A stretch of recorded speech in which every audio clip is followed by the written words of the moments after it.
Your dog is dominant and he needs to be taught who's in control here. Perhaps you've heard this before, when your dog wasn't listening to you, or when he jumped on you or tried to steal that lovely food from the table. And often this is then followed by the advice, well, you should show him who's boss. And what this meant by this is that you show with strong body language and maybe a loud voice that you're truly the boss. Maybe you jerk on the lead, or you poke your dog in his ribs to show him who's truly in charge here. But is this based on any reality? Is there any point in doing this?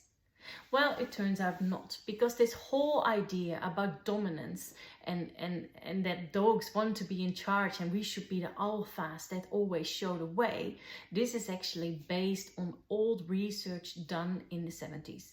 And this research was done on wolves in captivity, and it turns out that this unnatural situation really changed the behavior of these wolves.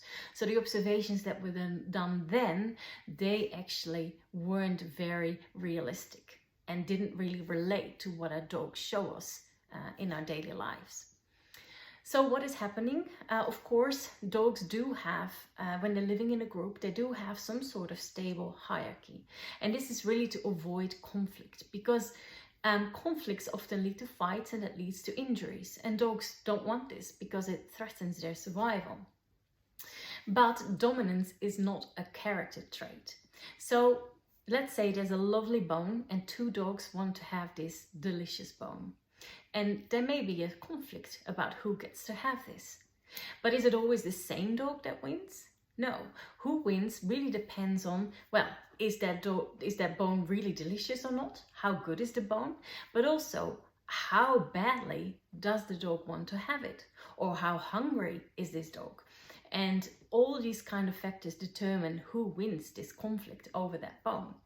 And it's not a given that the next time these two same dogs have a conflict over another resource, that the same dog wins again. This can vary from time to time. So therefore, dominance in dogs is not a character trait. So also when your dog is not listening, it's not because you're not a good leader, or because you're not the alpha, or because that he wants to be the alpha. No, often something else is going on here. What exactly? Well, often it has something to do with how dogs learn.